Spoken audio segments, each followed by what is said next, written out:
It's time to finish the game. Let's go. Ball first and 10 at the 12-yard line of the Seahawks. Shaun goes right, has a cut back lane, and he does. He's across the 20, the 25-30, 35-40. Here he goes. Are they going to catch him? 40, 35-30, 25, 10, 5. Touchdown Seahawks. What a run by Shaun Alexander. Finish the game. We're going to finish the game. Yeah. Finish the game. We're going to finish the game. Yeah. What's happening, everybody? This is Shaun Alexander. You hear the music. This is Finish the Game. I am with my man, the man in the booth, Claude Jennings. What's up, my brother? Shaun, I'm doing good, man. Right now, it seems like all is right with the world, right? Alabama's doing good. Seahawks doing all right. Everything's good, right? I mean, you know, even your Cowboys putting it together. Yeah, you know, I like that. Life is good in the sports world for us. I mean, you know, we might talk about this later, but even in the old baseball world out here in D.C., the Nats are in the playoffs. Nats, take on the Dodgers, man, starting Friday. Now, again, I mean, if you're listening back to the podcast a few days afterwards, I mean, you know, that series have already started with the Dodgers. But, yeah, they got the Dodgers at home Friday and then Saturday. So, yeah, we're all excited about that. Oh, man, it's good, man. Life is good. You know, just this weekend, I had the greatest time. Some friends and family got together, and we celebrated the Jewish, and they were teaching us that this is the beginning of the Jewish calendar, Rosh Hashanah, and it was pretty cool, man. Like I was just celebrating with them and feast. And first of all, you gotta love a holiday where the main meal you start with dessert. I mean, you know, they start off with honey and apples, and I said, "Oh, my kids are gonna love this." And so everybody was all dressed up, looking great, and and you know, you eat honey, and the honey is to represent for how good God's been to you over the last year, and the apple is to represent like the fruit of the things that are growing for this next year, the next season in life. And it was really, really sweet, man. It was awesome. It reminded me of you know, as it goes on, it reminds me of more like Thanksgiving than the New Year. Mm-hmm. Now, I don't know how everyone else celebrate New Year. Me, I was always getting ready for a football game since freshman year in college, you know. So for me, New Year's was for 15 years was getting ready to play a game, you know, but this was more like a Thanksgiving vibe where, I mean, people sat around the table and they talked about things that they're thankful for the last year, people that really impacted their lives or did great things for them over the year, and it was just really, really sweet. I mean, you gotta get it. Something special happens when you sit around a table and people just talk about the things that really were really good to them, that as they would say, tasted so sweet over last year. You know, it made me think about marriage and how great it is to have a wife that really you love and you trust. And it made me think about some of the great friendships I've had over these last years. Some of the new ones, Claude Jennings, you know, you know, some of the things over this last year. And so, you know, so as we even start the show, I want to tell you, brother, I'm thankful for you and doing this show with me and us doing life together and getting family and friends together. It's been special, you know, to the utmost. And you know, and then one of our friends were there, and they were talking about their health and how thankful they are. And they had a friend that went through just a tragic car wreck. Somebody drove on the wrong side of the road, and literally it was the wife and two kids, and it was really, really just sad. I remember praying for them from a different state about the whole situation, and the wife so lovingly would show up. The kids were in a coma for a couple of days, and they came out and they're okay. The wife was in it for, months. And so my friend's wife would go over to the hospital, rub her feet, fix her hair, pray for her, you know, sit there and talk with her. And so months later, she starts to move her hands, move her eyes, you know, looking around. And here today, you know, she's walking around, and they're just talking about how thankful they were. I mean, exercise. She ran like I don't know if it was a marathon, but whatever those races are that you would run, I don't know anything about running, being a running back, and that's funny. But whatever it was, they're watching her run, and they're just thinking this last year was they're just thankful, that they have their friends still, and what a beautiful thing. And that takes me to so many parts of life where I just tell all you men listening, just marry well. It's marry well. I mean, to have a woman like my friend does who has a friend who gets hurt, and she shows up, almost daily to just massage another friend's feet, who the doctors are like, oh, she's not going to make it. She's going to be a mushroom. She's going to die. They give all the bad reports, and she's like, that's cool. I'm going to be rubbing her feet, fixing her hair. She's going to look good when she gets done, And I'm like, that's what I'm talking. That's faith. That's true love. That's true loyalty. All the things that you want in relationships for friends or a spouse was there. And so, and it got me to think about my own health. And, play running back in the NFL for 9 years. Really 7, but we ain't going to talk about that. For 9 years, the first and the last, that doesn't include playing in the SEC, you know what I mean? That doesn't include that beating in Alabama, too, Yeah, where, our offense was real simple. I'm going to run the ball to the right, and I'm going to run the ball to the left, and we're going to trick you because I'm going to run the ball up the middle. Like, that was our offense, and then we throw a couple of passes. We had some really cool great receivers, great quarterback, but the offense was circling around me for 2 years. And so to go through that and literally play most of my career with, the broken wrists at the end of my career, one concussion, I had one time I got hit in the knee pretty good. But yeah, gosh, in the broken foot, but to only have those 4, and that sounds bad. I know everybody else is like, golly, but what else are you going to name? But really, I walk healthy. I'm strong. My mind is sharp. And I'm just thankful. And I just challenge everybody to spend this next week just really thinking about how thankful you are. It's one of the best things you could ever do to your life is just really soberly think about what you're thankful for. You look around and you're like, gosh, it ain't never that bad. I am healthy. I can walk down the street. I can say hello. I do have some friends that are close, or I actually got an opportunity to go make some friends by being a better friend, today, Yeah, I know one thing my wife and I were talking about earlier this week was, how grateful we were both coming home from separate places. I was doing some work. She was doing some work and stuff. We were coming home. And when we got there, we were both talking about how on the way home, we were grateful that we could come home to a, no drama house, where we're both comfortable being there. We both love being there. We both love the vibe in the house. We've got a happy 3-year-old and there's just no drama there. And because so many times it's not the case for so many people. And so we're just thankful for a happy house and stability at home. That's huge. Yeah, it is.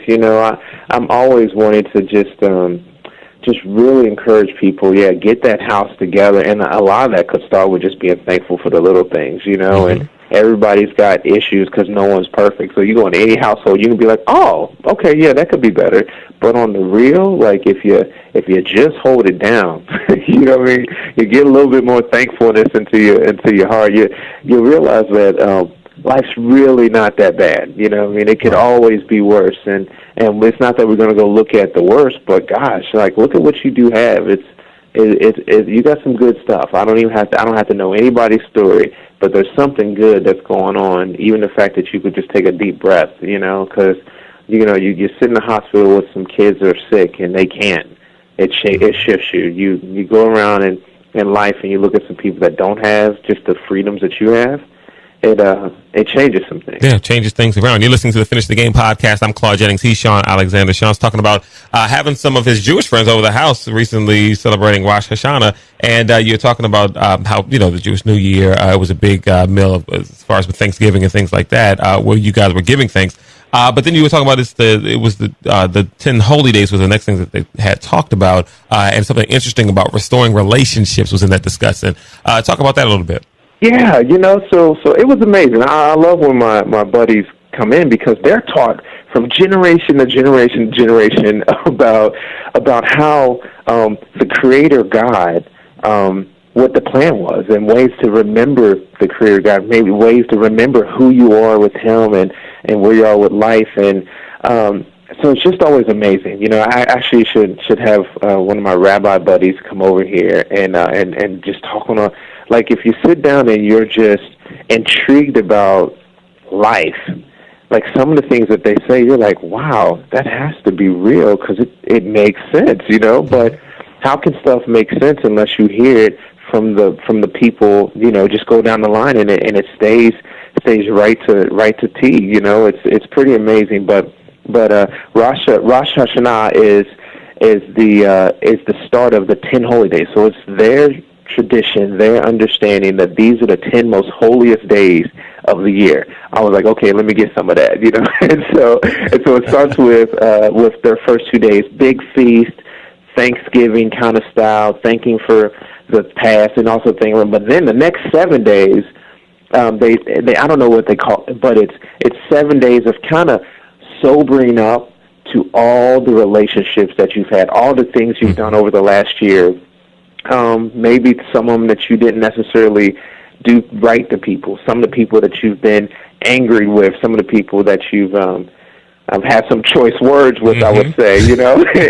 and what you do is you spend those next 7 days trying to right the wrongs that you can, you know. And so it just for me, it just makes me think, okay, there's some people that I want to call and just say, hey, you know what, that might have been a little ugly for me, you know what I mean? Right. And so you got to look at your own self and be like, well, was that your best, you know? And so for me, I'm like, yeah, I'm going to spend these next 7 days, you know, making some phone calls. They say that they get their kids involved by writing letters to maybe other siblings, you know what I mean? How much can an 8-year-old do? But, you know what I mean? But they might write a letter, hey, sister so-and-so, you're 10, and I really don't think that you're a muck face, you know what I mean? Like, you know, they're writing their letters to their brothers and sisters. It's really cute. And but the grown-ups do the same thing. Sometimes they send a letter, sometimes it's an email, sometimes it's a phone call.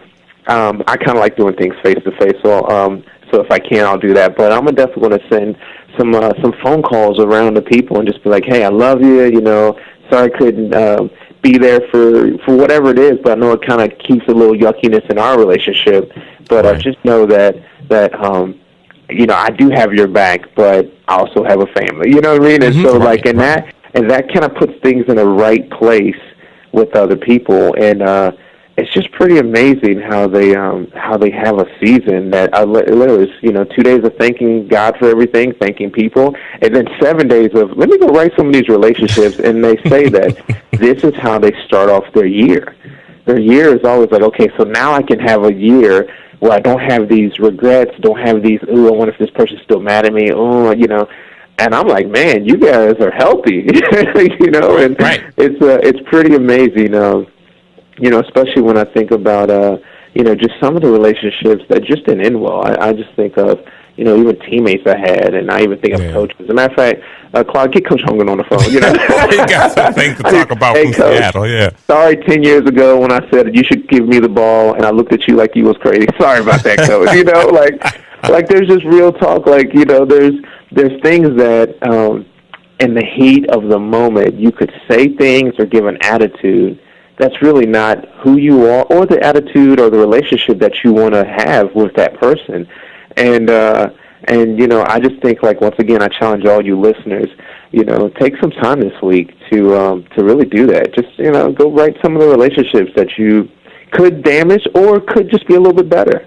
You know, and some of y'all probably don't have to look farther than the wife that's sleeping next to you, right there in the same room, yeah.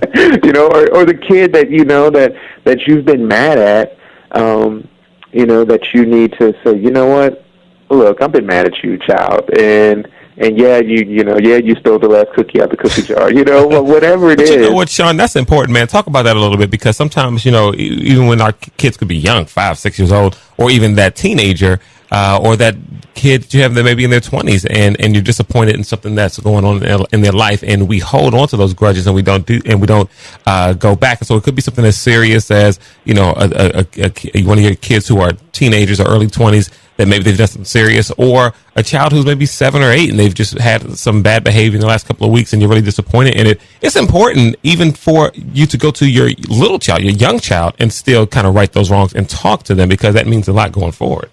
Yeah, we have a thing that we do almost weekly, and we call it Heart to Hearts. And we take all our kids, and we just say, hey, is there anything yucky in your heart that you saying about somebody that you want to just talk about, And we say, hey, no matter what you say, and we kind of scared for when they get older what they're going to say. But right now, our oldest is only 13, But right now, it's still, painful. There's tears. But at the same time, like, it shifts the house, when everybody can say, hey, you know what, right now, I don't like when you did this. This made me feel so mad at you. Mm-hmm. We're like, ooh, what's the 6-year-old going to say when they mad, Mm-hmm. Or what they going to do. And one was like, I want to break all your crayons. And you're like, ooh, that's intense when you 5, but when you're 20, what's that going to look like, But you see the relationship right after that start to shift. And, sometimes some of the kids, they have to, they have to talk about it for a couple of weeks in a row. Like, I'm still mad at you, but I forgive you, and I'm still mad at you, but I love you, Those are real, and I think that you have to set the opportunity for the kids to be able to voice their feelings, not to go live in it, but to voice it so they can actually be set free from it. But then also same with the parents. My wife, beautiful and strong and amazing, but she'll tell the kids, you know what? Y'all was about to get it. You know what I mean? Like, I'm about to flip this table on y'all, and it's really beautiful because the kids can see that, but she'll say, like, but I'm not perfect, and I don't want you all to have to be perfect, but I do want us to have a standard in life. And she'll go into, Dad has some great standards and directions for this house, and I believe in them, and you all believe in them, and so let's all do this together. Let's not treat each other like that. And we kind of go back to the heart. We go into fixing the heart and molding the heart, get into the heart. And then when everybody gets older, we already know, because I'm already going to do this with friends. And so I can already tell, that when the teens get there as parents, with your teens or 20s, and friendships, once you're in your 20s and older, you got to be real enough to say, you know what, you're frustrating me. But I love you. Wow. That's huge. You're frustrating me. You love me, and I already know one of the people I'm gonna call and be like, bro, let me just tell you the truth. I'm frustrated with how you acted, and I need to apologize because what you're doing is making me not even look at you, correctly. And so I need to just apologize for treating you like that way, and just let you know, like, I'm just frustrated. Like, I don't even want to see your face because I'm so mad at how you act. You know what I mean? Yeah. But I love you, so like, just I don't want quietness to hit the room when we walk in, when everybody sees everybody. I don't want it to be quiet. I want it to be known, like, well, hey, here's real. Like, your actions I'm frustrated about, but you know where I'm at, and I love you, and so we're going to fix this because a relationship's more important than that. But, like, let's figure out where we sit with life, and being able to say, well, I'm frustrated with you, and they could clearly say back to me, well, Shaun, I'm frustrated with you. You know what I mean? I called you, and you didn't show up, and then you can have a real conversation of, well, you know what are we going to do? You know what I mean? And that's where it all starts. I think that having that real conversation is so healthy for everybody. And as adults, you got to get to that place of, you know what, let me voice my real opinion. I'm frustrated with you.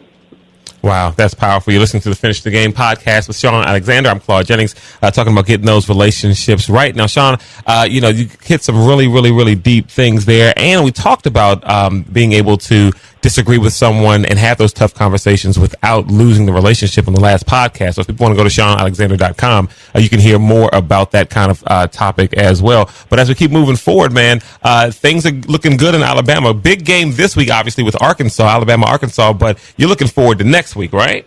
Oh yeah, man. This is the big run here. You got Arkansas is probably 4-1. You got A&M will be either 5-0 or 4-1. Then you got Tennessee. They'll either be 4-1 or 5-0. This run is so sweet because this is when the West, gets going. The SEC West. For all y'all that don't know, it's the power of the SEC. And the games get live and it's fun and they go. So Bama is Arkansas, Tennessee, Texas A&M, LSU, Mississippi State, and that's how they run it. And so these games, like folks don't really know how good Arkansas is, and that's because we beat them up in the middle of the season. And then you have that game against Tennessee, and then you have Texas A&M, and then you have LSU, and so people just don't know. Like, that's a run. All of those teams, normally LSU also, but all those teams normally have maybe one loss. And, right. This is a down year for LSU, but Arkansas got one loss. Tennessee and A&M, neither one of them got a loss, but they just play each other beforehand. So it's going to be a great run, and I'm just so proud of this team, this Alabama team, and how they look and how they play. And it's just a totally different team, different stars, and coming together. And I know a lot of people get tired of Alabama winning, but it's always special for us inside the team because these guys are different. These young men come here with aspirations of doing something great, and they get to put it together and go do something special. And they've got a legitimate shot. So I'm pumped up with them. And it's good. But like we said at the beginning of the show, it all is well in football world with me. You know what I mean? You got the Seahawks. They're 3-1. They looking like they could go on a run. They got a bye week this week to get our quarterback healed up. And then you got your Cowboys are doing what they do. Bama's winning, and the SEC, though it looks beat up, you know what I mean? The Kings are still on the top, so it's all well with me, man. It's beautiful in the sports world, and even though my beloved Cincinnati Reds in the baseball world are not doing what they do, I can still pull with the Nats. Remember I told you, I told all you people listening, winners just attract to the champions. So I ain't leaving my Reds, but the Nats are down the street. And so it's good, man. Everything is good. Man, look at the time. We've already out of time. Hit the music. It's time to get out of here. All you all, especially my family and friends that got together for the big dinner, thank you all for reminding me to be so thankful for life is. And all you all, be thankful. Go write some relationships. And at the end of the day, you be an MVP to your community and finish the game.